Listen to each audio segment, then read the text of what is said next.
الحمد لله نحمده ونستعينه ونستغفره ونؤمن به ونتوكل عليه ونعوذ بالله من شرور أنفسنا ومن سيئات أعمالنا من يهده الله فلا مضل له ومن يضلل فلا هادي له ونشهد أن لا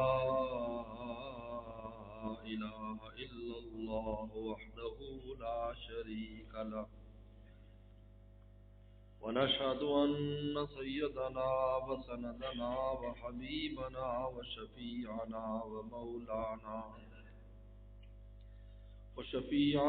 ومولانا محمدا عبده ورسوله صلى الله تعالى عليه وعلى آله وأصحابه وبارك وسلم.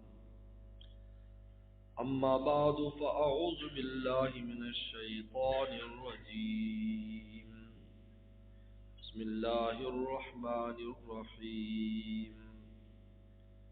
ونفس وما سواها فألهمها فجورها وتقواها قد أفلح من زكاها وقد خاب من دساها. وقال النبي صلى الله عليه وسلم المجاهد من جاهد نفسه أو كما قال عليه الصلاة والسلام. صدق الله صدق رسوله النبي الكريم. میرے محترم بزرگ اور دوستو، جب ہماری روحیں آسمان پر تھی، کسی امتحان میں نہیں تھی، پرسکون تھی، ان کا کوئی امتحان نہیں تھا وہاں. لیکن جب زمین پر آئیں اور جسم کے ساتھ اس کی ملاقات ہوئی، جسم میں ایک نفس کی قوت تھی جس نے سے انسان کو امتحان میں ڈال دیا. پہلے ہمارا کوئی امتحان نہیں، بڑی راحت میں تھے، کوئی کشاکشی نہیں تھی، بالکل پرسکون تھی. کیا آئے وَنَفْسٍ وَمَا سَوَّاهَا، قرآن نے کہا قسم ہے نفس کی اور اس ذات کی جس نے اس کو بنایا ہے. من سواہا الہمہا فجورا و تقواہا. بس اب امتحان شروع ہو گیا. فجور کے تقاضے بھی اس میں رکھ دیے اور تقوی کے تقاضے بھی نفس میں رکھ دیے. روح میں کوئی امتحان نہیں تھا، کوئی مد و جزر نہیں تھا، کوئی اضطراب نہیں تھا. لیکن جب زمین پر آئے تو امتحان، نفس کے آنے سے امتحان، اور امتحان بھی انتہائی خطرناک. ایسا امتحان کے فیل ہونے والا بالکل جہنم میں چلا جائے، پاس ہونے والے کو وہ اعلیٰ درجے کا قرب ملے. دونوں طرف انتہا.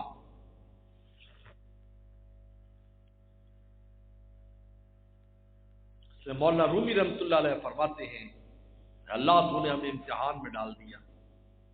ہم اوپر تھے، پرسکون تھے، یہاں کشاکشی، مد و جزر. سمندر سے پرسکون ہوتا ہے، جب چاند نکلتا ہے تو اس میں مد و جزر ہوتا ہے، کبھی لہر اوپر جاتی ہے، کبھی نیچے آتی ہے. یہ نفس کبھی گناہ کی طرف کھینچتا ہے اور کبھی ندامت آتی ہے تو مولا کی طرف کھینچتا ہے. اس نفس سے مد و جزر شروع ہو گئی. جب تک آسمان پر تھے پرسکون سمندر تھا، جب زمین پر آئے تو مد و جزر شروع ہو گیا. فرماتا ہے ابتلائی تو ابتلائی الغیاث، اللہ تو نے امتحان میں ڈال دیا، تیری پناہ. از ابتلائے شو ذکور تو اناث. فرماتے بڑے بڑے مذکر جب امتحان آتا ہے مؤنث بن گئے. جس کی سب سے بڑی مثال اس کائنات میں شیطان کی ہے. 7 لاکھ سال اللہ کی عبادت کرنے والا، اللہ کے قرب میں آنے جانے والا، آسمانوں پر سیرے کرنے والا، عرش کی زیارت کرنے والا، فرشتوں کی زیارت کرنے والا، فرشتوں کے قرب میں رہنے والا، جب امتحان آیا 7 لاکھ سال کی عبادت ایک لمحے میں ہوا منصورہ ہو گئی۔ مولا رومی نے ویسے نہیں کہا، عذب تلائت، اللہ تیرا امتحان ایسا سخت ہے کہ جو تو نے ہمیں 2 شاخہ امتحان دے دیا نا، یہ کر یہ کر تو کر، اللہ ہم تیری پناہ مانگتے، ہم بہت کمزور ہیں، ہمارے حال پر تو رحم کر دے، ہمیں اس میں سے نکال دے، ہمیں تو چلا۔ اس لیے اہدنا الصراط المستقیم کی جو تفسیر کی ہے، اس کا کیا ترجمہ ہے؟ اہدنا الصراط المستقیم، ہمیں ہدایت کا راستہ دکھا، یہ نہیں۔ اللہ فرماتے اما ثمود فہدیناہم، ہم نے قوم ثمود کو ہدایت کا راستہ دکھایا تھا۔ فاستحبوا العمى علی الہدی، گمراہی لے لی ہدایت کی بجائے، راستہ دیکھ کر بھی گمراہ ہو گئے۔ کہا کہ نہیں، اہدنا، اللہ پیشانی کے بالوں سے پکڑ کر تو چلا، ہمارے ذمہ ڈال دے گا تو ہم فیل ہیں۔ ابھی سے اقرار کرتے ہیں، ہم ابھی سے اقرار کرتے ہیں کہ ہم کسی کام کے نہیں ہیں، آپ ہمیں امتحان میں نہ ڈالیں، ہم امتحان کے لائق نہیں ہیں، آپ ہی چلائیں، بس آپ ہمارا ہاتھ پکڑ لیں اور ہمیں چلائیں۔ مولا جس کا ہاتھ پکڑ لے، من یہد اللہ فلا مضل لہ، پیغمبر فرمایا جس کو خدا ہدایت دینے کا ارادہ کر لیتا کبھی گمراہ نہیں ہوتا، کبھی اس لیے گمراہی نہیں ہے۔ من یہد اللہ، جس کو وہ ہدایت دے، اس لیے ہدایت مانگی، روٹی نہیں مانگی۔ سورہ فاتحہ میں روٹی تو تمہیں مل جانی ہے، تم مسلمان ہے، کوئی کافر ہے اس کو روٹی مل رہی ہے، پڑھا لکھا ان پڑھ اس کو روٹی مل رہی ہے، سمجھدار پاگل ہے اس کو، پاگلوں کو روٹی نہیں ملتی، پاگلوں کو روٹی نہیں، سارے پاگل مر جاتے ہیں، لیکن کوئی پاگل مرا ہے؟ ہٹا کٹا پھر رہا ہے، روٹی نہیں مانگی، دنیاوی اسباب نہیں مانگے، کیونکہ یہ تو تجھے مل جانے ہم نے لکھ دیے تجھے ملیں گے۔ ہدایت ہر ایک کو نہیں ملتی جب تک ہم نہ چاہیں، اس لیے ہم سے ہدایت مانگ، اہدنا، ہم سے مانگ، ہمیں چلا، اہدنا، ہمیں چلا، ہمیں اکیلے کو نہ چلا اہدنی، میں نماز پڑھ رہا ہوں تو میں کہوں مجھے، ہمیں، کیونکہ تو اکیلا چلنا چاہے گا نہ چل سکے گا، اکیلے نہ چل سکو گے، محبت کی راہ میں ہم چل رہے ہیں، آپ ہمارے ساتھ آئیں۔ اکیلا کوئی ہدایت پر رہنا مشکل ہے، اس کا ماحول، اس کے بھائی بہن، اس کا خاندان، اس کا قبیلہ، اس کا گھر بار، اس کے بال بچے، سارے جب ہدایت پر چلتے ہیں، ہدایت پر چلنا بالکل آسان ہو جاتا ہے، انسان بالکل خوشی خوشی۔ آپ دیکھیں اکیلے سفر کریں کتنی مشکل ہوتی ہے، 2-4 دوست سفر کریں، فیملی ساتھ سفر کریں، کتنا مزہ، پکنک بن جاتی، پکنک۔ پہلے جہاں رکتے تھے چائے پانی کے لیے، پیٹرول کے لیے تو مشکل ہوتا تھا، اب ایک پکنک بن جاتی ہے، وہاں چائے پیئیں گے، وہاں رکیں گے، ہم گپڑ ماریں گے، یہ کریں گے۔ تو اسی طرح اللہ کے راستے میں جب مل جل کر راستہ طے کرتے ہیں میرے دوستوں، بس آسانی سے خدا کا راستہ، میرے مرشد دادا مرشد فرماتے تھے اللہ کا راستہ نہ صرف آسان ہو جاتا ہے بلکہ مزیدار ہو جاتا ہے، مزہ بھی آتا ہے۔ اکیلا اہدنا، ہم سب کو ہدایت دیجیے۔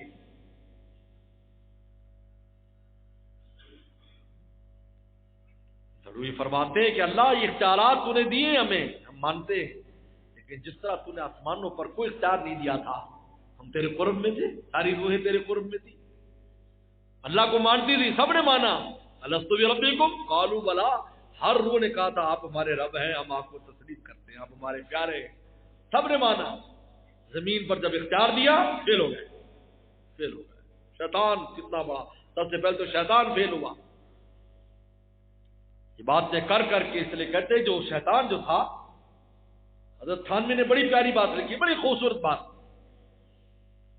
فرمایا کہ شیطان سالک تھا، سالک جو راہ مولا میں چلتا ہے، فرمایا کہ مجذوب نہیں تھا کہ خدا کھینچ کے اس کو لے جا رہا ہو، کیونکہ جب رب کسی کو کھینچ رہا ہو دنیا کی کوئی طاقت اس کو تو اپنی طرف نہیں کھینچ سکتی۔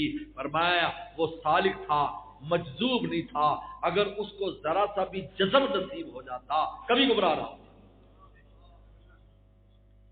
جب مولا کھینچ لے بتائیے غالبی فرماتے مولا روح ہے اللہ تیری ذات ہر جذب کرنے والے پر غالب ہے.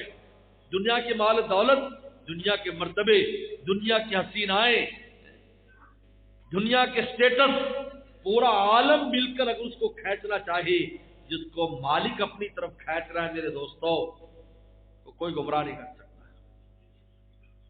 اور اللہ تعالی نے بتایا کہ یہ خزانہ موجود ہے. اللہ یجتبی الیہ من یشاء، اللہ کھینچ لیتا ہے جس کو چاہتا ہے.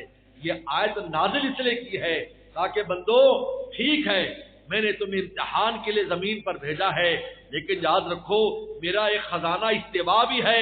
بس تم کوشش کرو میرے خزانہ استوا سے اگر تمہیں حصہ مل گیا تم فیل ہونے والے ہی نہیں، کبھی فیل نہیں ہو. فرسٹ ڈویژن پاس ہمیشہ، تم نہیں فیل ہوگے. جب ممتحن نہ چاہے کہ میں نے اس کو فیل نہیں کرنا تو پھر کچھ بھی کرے گا تو مولا خود ہی طریقہ سکھا دیتا ہے پاس ہونے کا. پاس کیسے ہونا ہے، کیسے پاس کیسے ہونا ہے. نالائق تھا، بڑی نالائکی کی توفیق کی توبہ دے دی، ساری نالائکیوں کو لیاقتوں میں تبدیل کر دی. یبدل اللہ سیئات حسنات، گناہوں کی جگہ نیکی لکھ دی اور اپنے پاس لے گئے اپنا بنا کر. فرشتے حیران ہو گئے کیسا انسان ہے، کبھی گناہ کیا ہی نہیں، اس کے نامل میں کوئی گناہ ہی نہیں، حالانکہ سیاہ کر دیا تھا نامعمل اپنے گناہوں سے، لیکن چونکہ انہوں نے جذب کر لیا تھا، وہ پاس کرنا چاہتے تھے تو ایسا طریقہ بتایا، ایسا گر بتایا کہ آخری وقت میں وہ ایسا کام کیا کہ مولا خوش ہو گئے، پاس کر کے اپنے پاس بلا لیا. یجتبی الیہ من یشاء کی آیت نازل اس لیے کی ہے کہ ٹھیک ہے تمہارا امتحان ہے، دنیا میں امتحان کے لیے جا رہے ہو، سخت امتحان ہے، لیکن یاد رکھو ہمارے پاس ایک اور طریقہ بھی ہے کھینچنے کا، جذب کرنے کا. یہ حضرت تھانوی فرماتے ہیں اللہ سے ہمیشہ صفت جذب کے صدقے جذب مانگے. اللہ تجھے جذب تیرے اندر شان استوا ہے، اگر ہمیں بھی آپ کھینچ لیں گے ہم مجتبی بن جائیں کھینچے تو پھر کبھی گمراہ نہیں ہو سکتے.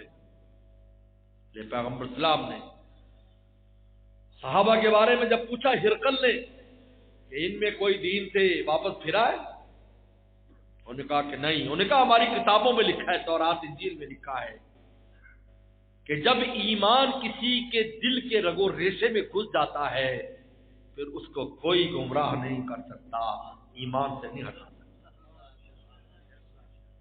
حین تخالط بشاشۃ القلوب، ایمان کی بشاشت جب دلوں کے رگ و پے میں گھس جاتی ہے اب نکلنا، اب نہیں نکل سکتا. جان تو نکل جائے گی، ایمان نہیں نکلے گا. جان نکل فرماتے از ابتلاء شو ذکور جو اناس، اس لیے ہمیشہ انسان کو خدا کی پناہ میں رہنے کی کوشش کرنی چاہیے، باہر نہ نکلے، بہادری نہ دکھائے. ہم بہادری دکھاتے ہیں مجھے کچھ نہیں ہونے والا، اس لیے ان جگہوں سے دور رہو. میرے مرشد نے بڑی پیاری مثال دی. آپ بتائیں تیلی جو ہوتی تیلی، اس تیلی کے ماچس کی تیلی کے اوپر مسالہ لگا ہوتا ہے، یہ کب تک نہیں جلتا؟ جب تک آپ رگڑ سے دور رکھتے ہیں، جب تک اس کو آگ سے دور رکھتے ہیں، آپ گرم چیز سے اس کو دور رکھتے ہیں، یہ مسالہ لگا رہے گا، اپنا کام نہیں کرے گا، تمہاری جیب میں بھی پڑا رہے گا، تمہیں نقصان نہیں ہوگا. لیکن جو ہی وہ رگڑ کے قریب آئے گا یا اس کو گرمی پہنچے گی وہ مسالہ جلنے لگے گا. فرمایا اللہ تعالیٰ نے وَنَفْسٍ وَمَا سَوَّاهَا فَأَلْهَمَهَا فُجُورَهَا، ہمارے نفس کے اوپر فجور کا مسالہ لگایا ہے، لیکن تقواہا کہہ کر بتا دیا اس مسالے کو اسباب گناہ سے دور رکھنا، گناہ کی گرمی سے دور رکھنا، یہ اندر پڑا رہے گا تجھے نقصان نہیں پہنچائے گا، تجھے مولا کا بننے سے نہیں روکے گا.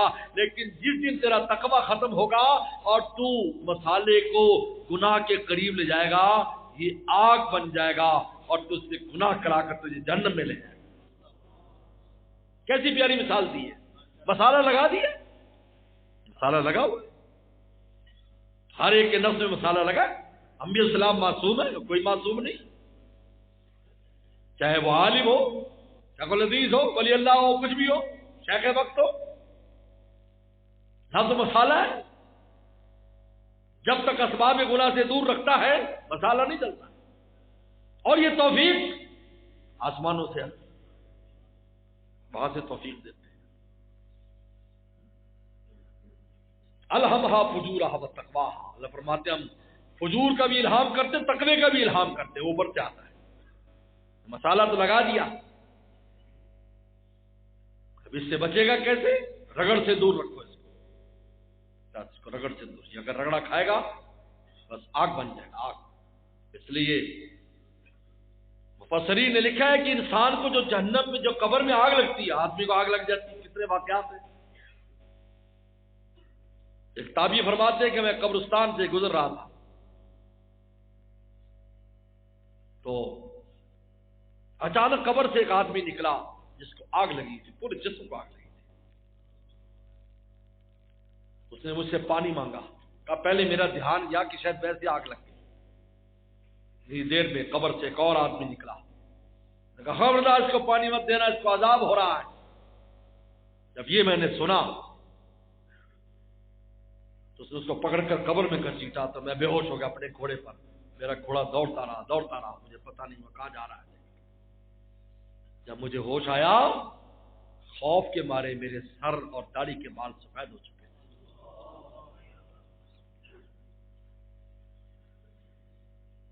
یہ جو آگ کیا ہے؟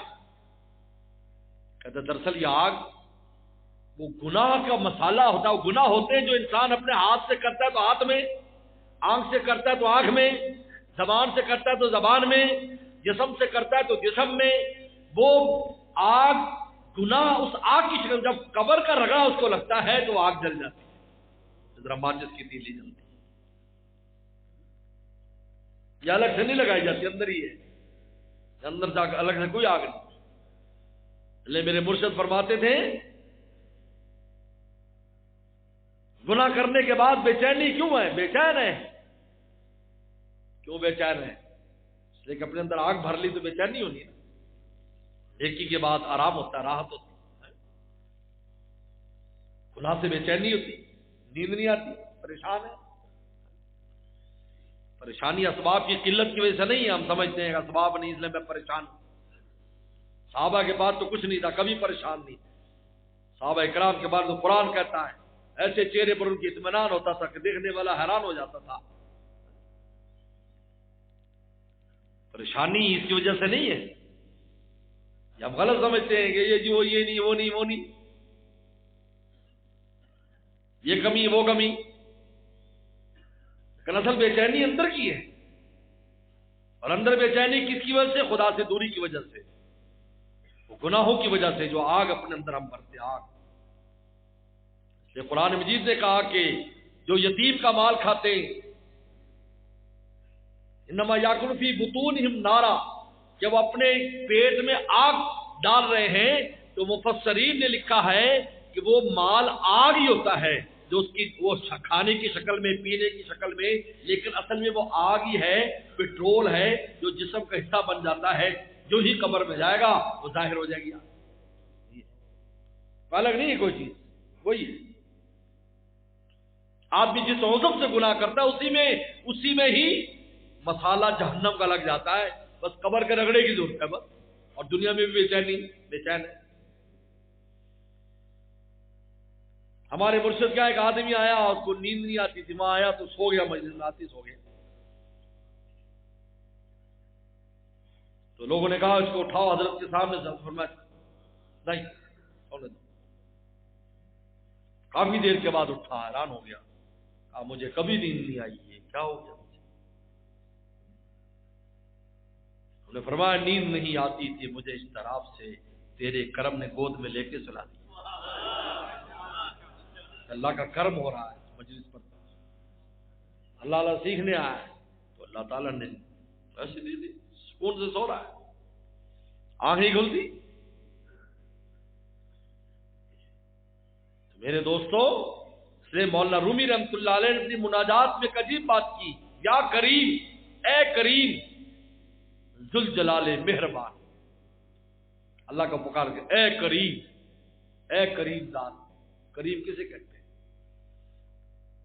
ہم نے اپنے مرشد سے سنا، کریم ایک تو وہ ذات ہے جو بندوں کی نالائقی کے باوجود بھی فضل کرتا ہے، ورنہ ہم واللہ ہم میں کوئی اس لائق نہیں ہے کہ اللہ کے دربار میں منہ بھی دکھا سکے، کوئی اس لائق نہیں. اور اس کی میرے شیخ نے بڑی پیاری مثال دی. ہمارے اندر کتنا گند ہے، ہمارے جسم کے نیچے خون ہے جو نجس ہے، خون نجس ہے. پیٹ میں انسان گند اٹھائے پھرتا ہے، لیکن خوبصورت کھال میں بند کر دیا، اوپر سے لباس پہننا، واہ واہ ماشاء اللہ ماشاء اللہ ماشاء اللہ ہو رہی، حالانکہ اندر کیا. فرمایا جس طرح ظاہری گندگی کی وہ ستاری کرتے ہیں، ہماری باطنی گندگیوں کی بھی وہ ستاری کرتے ہیں. ہر دیکھنے والا کہتا ہے واہ واہ ماشاء اللہ ماشاء اللہ، ورنہ ہر آدمی جانتا ہے کہ وہ کیا ہے. اگر ظاہر کر دیں اس کو، ظاہر کر دیں. اللہ معاف فرمائے، بعض لوگوں کا زخم ہو جاتا ہے ٹھیک نہیں ہوتا، جس کو ناسور کہتے ہیں، ان کے پاس بیٹھنا مشکل، اس کا بیچارے کا کہیں جانا مشکل. یا چھوٹا سا زخم ہے، اس میں سے بدبو اتنی آتی ہے، ڈاکٹروں سے پوچھو، ناسور کہتے ہیں اس کو. انسان کا قریب جانا مشکل اس کے. اگر اللہ تعالی ہماری ستاری نہ فرمائے، شان کرم کے صدقے عبداللہ بن مسعود فرماتے ہیں اگر انسان کا باطن ظاہر ہو جائے لوگوں کے اوپر، ہر آدمی تھوکے گا اس کے اوپر، کیا بنا کرتا ہے.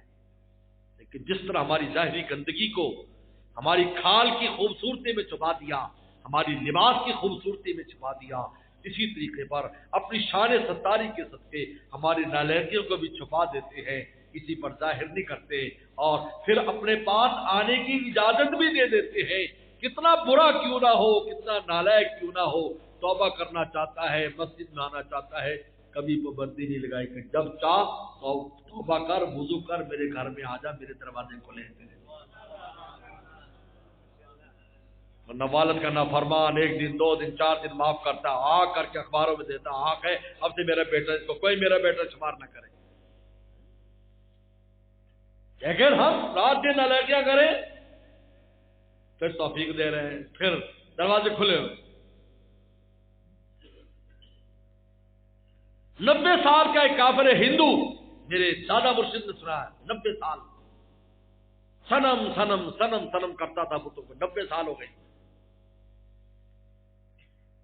ایک دن اس کے منہ سے نکلا سمد سمد سمد سمد، وہ پڑھ رہا تھا نا تو سنم میں سمد نکلا. وہ قریب میں مسلمان رہتے تھے تو وہاں پر جو نا یہ سمد کا لفظ بھی چلتا رہتا تھا، تو اس سے وہ سنتا تھا. جس طرح ہم رام رام کا لفظ سن لیتے ہیں تو وہ سمد، تو وہ سلم سے اس کے منہ سے نکلا سمد سمد، آواز آئی اب میرے بندے کیا بات ہے، ہوش آیا اس کو، کیا ہے آواز کہاں سے آئی. ڈنڈا لے کر بتوں کی پٹائی کی کہ 90 سال تو میں پکارا اور مسلمانوں کے رب کا نام غلطی سے منہ سے نکل گیا، اور نے کہا لبیک یا عبدی ہے، بندے میں حاضر ہوں. کیا کہا؟ ایک کلمہ پڑھا لا الہ محمد رسول اللہ ایک دفعہ، 90 سال کا کفر ایک کلمہ پڑھتے ہی بالکل ختم. الاسلام یہدم ما کان قبلہ. بتائیے اس سے بڑا کون کریم آقا ہوگا؟ کون کریم جو نالائقوں پر بھی اپنا فضل جاری رکھتا ہے. مت ہے کریم ہے میرے مان. اور کریم وہ ہے جو ہماری تمناؤں سے زیادہ ہمیں دیتا ہے. ہم ایک پیالی مانگتے ہیں پورا مٹکا دے دیتا ہے. دیکھ لو ہمارے پاس جو نعمتیں ہم نے کتنی مانگی، کتنی نعمتیں مانگی جو مانگنے سے ملی، اور کتنی بغیر مانگی ملی. بغیر مانگی زیادہ ہے، مانگی والی تھوڑی ہے. کتنی مانگی تم نے بھائی، لیکن تمہیں کتنی بغیر مانگے دے دی. سب سے بڑی بات یہ کہ انسان بنا کر مسلمان بنا دیا. کس نے درخواست دی تھی؟ ہم نے سے درخواست دی تھی اوپر کہ اللہ میں ہمیں مسلمان بنانا. اور رسول اللہ کی امت وہ پیغمبر محمد نے فرمایا پر رسول اللہ نے لو کان موسیٰ حیا ما وصل لاتباع، اگر موسیٰ السلام بھی زندہ ہوتے تو کہ میری اتباع کے بغیر ان کو چارہ نہیں تھا. موسیٰ علیہ السلام اتنا بڑا اولو العزم پیغمبر وہ بھی ہوتے تو میری تابعداری ان کو کرنا پڑتی. ان کی امت نے ہمیں بغیر درخواست کے تو فوق ما نتمنا فرماتے وہ ذات جو ہماری تمناؤں سے زیادہ ہمیں دیتا ہے وہ کریم ذات ہے. ہم سوچ بھی نہیں سکتے جو کچھ عطا کرتا ہے. ہم کیا مانگتے ہیں دیتا کیا ہے. لیکن مصیبت یہ ہے اللہ ہمیں معاف فرمائے کہ ہمیں ایک چیز نہ ملے تو اسی پر ہماری سوئی اٹک جاتی. فلاں چیز نہیں ملی جو 50-100 چیزیں مل رہی ہیں ان کی خبر نہیں. یہ انسانی یہ ناشکری اس میں انسان میں ناشکری ہے. اللہ تعالیٰ نے خود شکایت کی قلیل من عبادی الشکور اور میں میرے بندوں میں شکر گزار بہت تھوڑی سی تعداد ہے بہت تھوڑی سی. ورنہ ہر آدمی اس پر نظر رکھتا ہے یار اللہ تعالیٰ سے فلاں مانگ رہے ہیں جی اللہ تعالیٰ نے سائیکل نہیں دی ہے یار اچھی سوراب کی سائیکل لینی تھی پیسے نہیں جمع ہو رہے ہیں موٹر سائیکل نہیں پیسے یہ نہیں دیکھتا کہ تیری ٹانگیں ٹھیک ہے تیرے ہاتھ پاؤں ٹھیک ہے تیرا سب کچھ ٹھیک ہے اور تو اللہ تعالیٰ نے تجھے اتنے نعمتیں دی ہیں. موٹر سائیکل والے یار بیلی دیے جب چاہتا ہے موٹر سائیکل پر تجھے لاد کے لے جاتے ہیں تجھے بس کا کرایہ دیا ہے. یہ 1000 نعمتیں یاد نہیں موٹر سائیکل پر سوئی اٹکی ہوئی ہے وہ نہیں نکل پا رہے یار مجھے موٹر سائیکل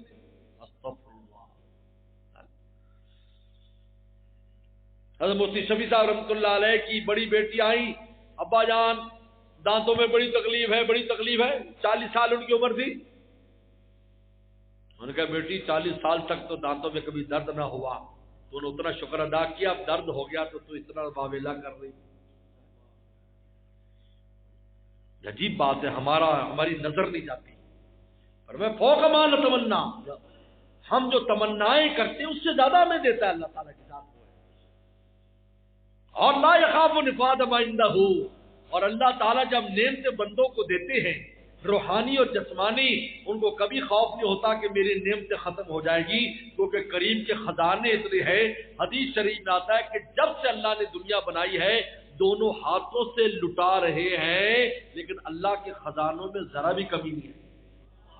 سحال لیل والنہار رات دن خزانے ہدایت کے خزانے علم کے خزانے عمل کے خزانے مال کے خزانے حسن کے خزانے زندگی کے خزانے رزق کے خزانے اولاد کے خزانے بے شمار خزانے اللہ تعالیٰ لٹا رہے ہیں اور جبکہ ہم اس کے مستحق بھی نہیں ہیں. اگر ہمیں ہمارے اعمال پر اور ہماری کرتوتوں پر دیا جائے تو کسی کو کچھ ملنے والا نہیں. لیکن پھر دے رہے کسی کی روٹی بند نہیں ہوئی نالائقی کے باوجود روٹی جاری ہے. رات نالائقی کرتا صبح نوکری چلی جاتی ایسا نہیں ہے. ستاری کرتے بلکہ رسول اللہ نے تو ارشاد فرمایا کہ مولا تو ایسا سخی ہے کہ رات ہوتی ہے تو اپنی کرم کا ہاتھ پھیلاتے ہیں کہ شاید دن میں گناہ کرنے والا توبہ کر لے اور صبح ہوتی ہے تو ہاتھ پھیلاتے ہیں کہ رات کا گناہ کرنے والا توبہ کر لے. اے کریم ذوالجلال عجیب ہے ذوالجلال مہربان اے کریم ذوالجلال. ذوالجلال کا مطلب کیا؟ ذوالجلال والاکرام قرآن مجید کے الفاظ ہیں.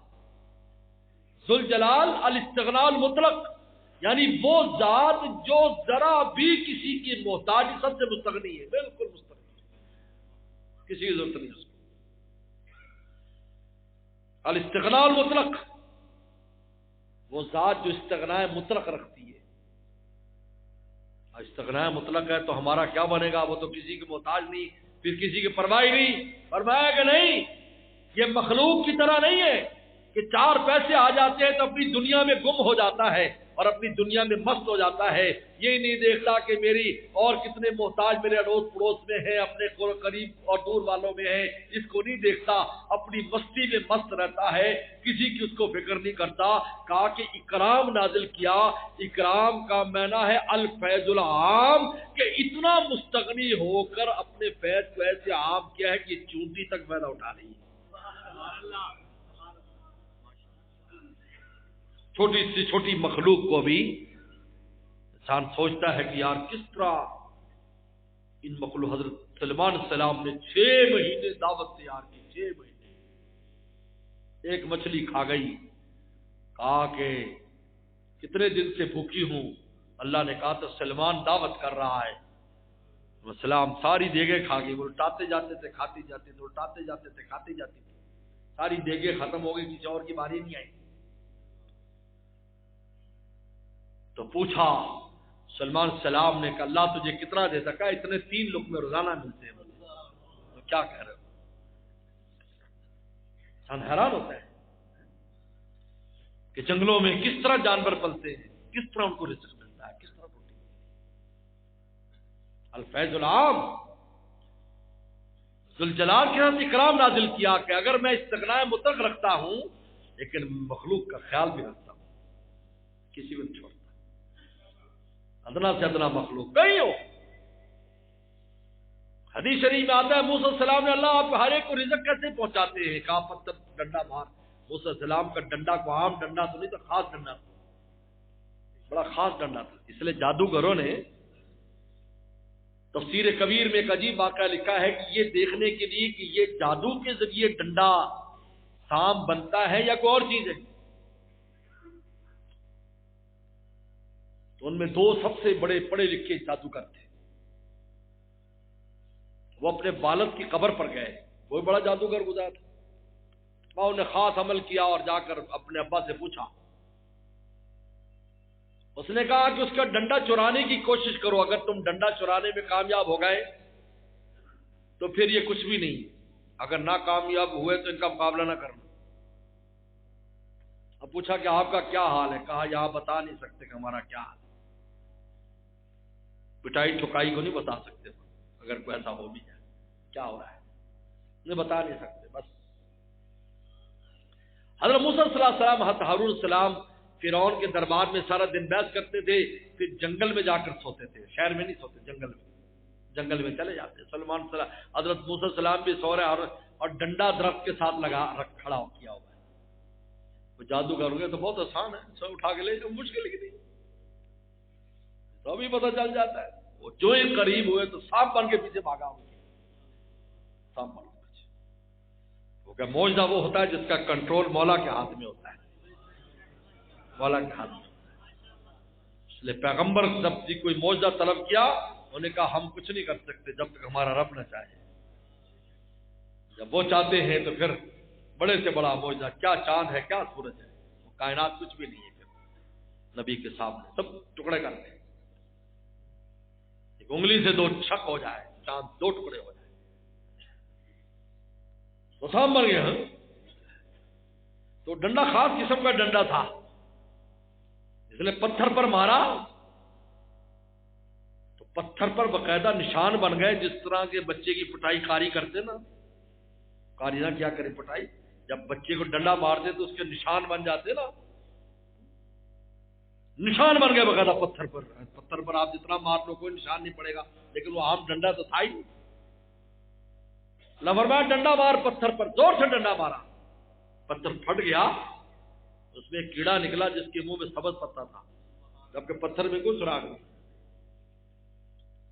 موسیٰ السلام نے اس کو لیا، آواز کان کے قریب کر لیا، پڑھ رہا تھا سبحان من یرانی ویعرف مکانی ویطعمنی ولا ینسانی، یعرفنی مکانی یطعمنی ولا ینسانی، کہ سبحان ہے، پاک ذات جو مجھے دیکھتی رہتی ہے، میری جگہ کو جانتی ہے، مجھے کھانا کھلاتی ہے، مجھے کبھی نہیں بلایا۔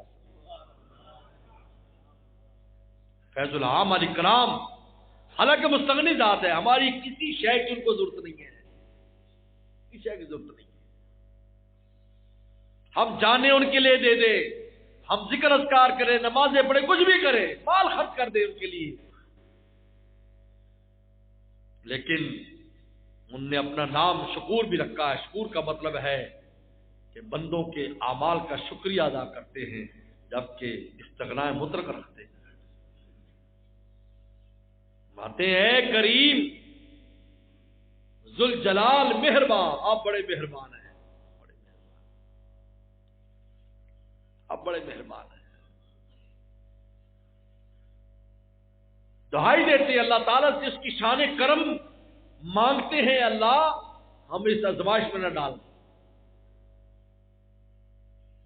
دوسری جگہ پر فرماتے ہیں اے دہندہ قوت و تمکین و ثبات، اے وہ ذات جو ہمیں خوراک بھی دیتی ہے، ہمیں اعمال پر جماتی بھی ہے اور ہمیں ثابت قدم بھی رکھتی ہے، خلق را زی بے ثباتی دہ نجات، یہ جو ہم ایک دم میں ابلیس بن جاتے ہیں اور ایک دم میں بایزید بن جاتے ہیں، اس مصیبت سے ہماری جان چھڑا دیجیے اور ہمیں تقوی پر اور نیکی پر، ہدایت پر استقامت دے۔ الہمہا فجورہا وتقواہا۔ دوستو یہ امتحان آ گیا ہے، اس امتحان میں خدا کی مدد مانگنی ہوگی۔ حضرت تھانوی فرماتے جس نے بھی اخلاص کے ساتھ اللہ تعالیٰ سے مدد مانگی کہ مجھے ہدایت پر رکھ اور گناہوں سے بچا، اللہ تعالیٰ نے اس کو ضرور توفیق دی ہے، کیونکہ اللہ تعالیٰ نے شان اتباع بیان اس لیے کی ہے کہ میری شان کو مانگو مجھ سے، جذب کو مانگو۔